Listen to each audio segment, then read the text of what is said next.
Pièces de guerre en Suisse, ça a commencé tout bêtement, enfin, c'est sur une initiative tout à fait personnelle, c'est-à-dire que ce que j'écris, ça répond quand même souvent à des commandes ou à des cadres de production particuliers, mais pas là. C'était vraiment moi qui avais envie de réagir à, je dirais un peu à l'actualité, à des choses que je lisais dans des articles, des choses qui me bouleversaient, qui me posaient question. C'était aussi, ça coïncidait aussi avec les attentats en France. Comme tout être sensible, on est tout à coup dans un rapport un peu sismique comme ça à ce qui se passe. Voilà, j'ai écrit des petits fragments justement sur un logiciel qui s'appelle Scrivener, qui permet de faire du montage. Et ça s'est pas tout de suite poursuivi parce qu'il y a d'autres choses qui sont venues arriver, justement l'écriture d'Arlette, qui est une autre pièce, des projets divers, des choses qui ont fait que j'ai un petit peu mis de côté. Mais quand même, de temps en temps, j'avais toujours ce projet qui était là, et puis quand j'avais envie de réagir à quelque chose, j'écrivais un petit fragment, puis je le mettais avec, ou je prenais une note. Bon. Et je dirais peut-être avant toute chose aussi que c'est le premier projet aussi politique, aussi directement politique, parce que ça peut être sociologique ce que j'écris, ça peut, bien sûr il y a des questions qui se posent, même dans des choses qui partent d'événements assez intimes. Pour moi, une référence, par exemple, dans ce rapport intime à la société, ce serait Annie Ernaux. Je me sens assez fille de... c'est un peu gonflé de dire ça, mais en tout cas, j'admire beaucoup ce qu'elle fait, de la manière justement dont elle part d'elle-même, typiquement dans les années, puis ça ouvre après sur l'ensemble d'une société. Voilà, ce serait un peu ce que je rêverais de m'inscrire là-dedans, quoi. Mais du coup, Pièces de guerre, c'est autre chose. C'est vraiment tout à fait frontalement politique, en fait. C'est la première fois que j'essaye ça. Moi, je pense qu'il y a aussi pas mal de frousse, quoi. De pas trop savoir comment entrer là-dedans et me débrouiller avec ça. Puis le sentiment qu'il faudrait avoir beaucoup plus de connaissances ou de compétences pour oser manipuler en fait, ces thèmes-là. Mais bon, quand même, voilà, ça a progressé. Et puis, donc, ce qui s'est passé en 2016, j'étais invitée en Normandie, à Caen. C'était un festival qui s'appelle Écrire et mettre en scène aujourd'hui. Chaque année, ils invitent une dramaturgie d'un autre pays. Et là, ils ont fait un focus sur les écritures suisses. Donc, il y avait moi, Marie Fourquet et Jérôme Richer comme auteurs. Et puis, il y avait comme metteurs en scène Yvan Ries et Maya Busch, qui étaient des metteurs en scène suisses. Et puis Guy Delamotte, qui est le directeur du Pantathéâtre où ça se passait, qui a aussi, lui, fait une mise en scène. Et puis moi, donc Maya Busch, je ne l'avais pas revue depuis ma résidence au Grutli plusieurs années avant. J'avais eu un rapport avec elle d'artiste invité dans un lieu par la directrice, donc c'était pas hiérarchique, mais c'était quand même un positionnement un peu comme ça. Puis là, tout d'un coup, de la retrouver plusieurs années après dans un tout autre contexte, je ne savais pas trop comment ça allait se passer, parce qu'on avait été un peu mariés aussi comme ça par ce programme-là. En fait, ça s'est super bien passé, on a eu vraiment eu le feeling. Et puis on a fait une petite... c'était assez confortable, on avait une semaine dans la salle avec un technicien lumière, son, 5 comédiens, comédiennes. On a pu vraiment créer une forme qu'on voulait, la forme qu'on voulait, puis on a présenté ça au bout d'une semaine avec les fragments que j'avais à l'époque. C'était une petite partie du matériel total qui existe aujourd'hui, mais déjà ça donnait une idée. Et ça m'a vraiment encouragée en fait à poursuivre ce truc-là, en voyant aussi le désir de Maya, l'intérêt que ça avait suscité. Et donc j'ai continué, j'ai commencé aussi à organiser ça, c'est vraiment devenu un projet de trilogie. Donc voilà, Pièces de guerre en Suisse, évidemment ça reprend le titre de Pièces de guerre d'Edouard Bond, un peu de manière un peu ironique et d'autodérision, parce que Pièces de guerre en Suisse, il y a quand même une petite, il y a un petit contraste entre le mot suisse et le mot guerre déjà forcément.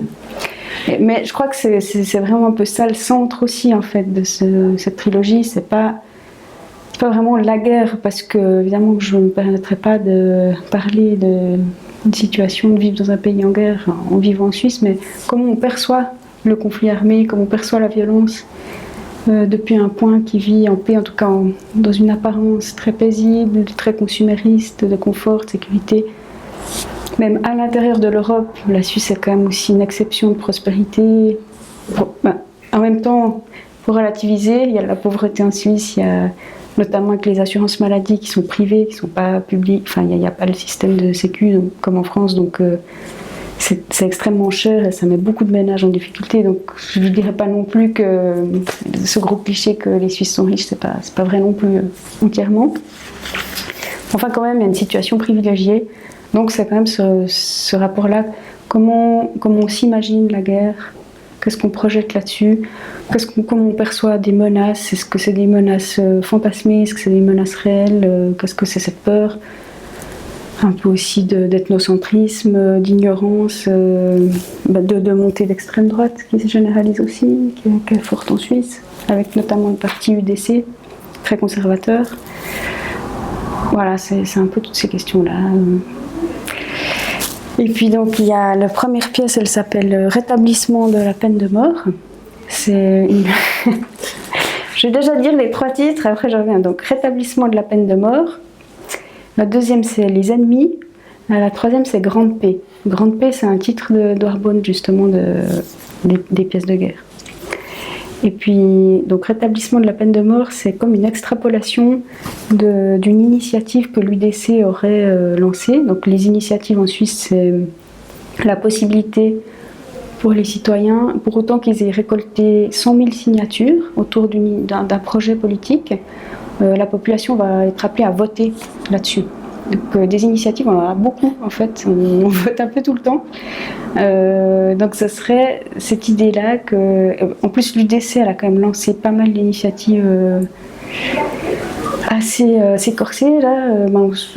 Tout le monde se souvient de l'interdiction des minarets par exemple, qui a été acceptée, qui est passée. Mais il y en a eu d'autres depuis, il y en a eu beaucoup, pas mal d'initiatives xénophobes quand même. Voilà, donc c'est un peu le paysage qu'on a en Suisse en ce moment. Et puis cette initiative, elle serait, ça questionne en fait jusqu'où peut aller ce système de démocratie directe. Est-ce qu'on peut proposer n'importe quoi à n'importe quel moment?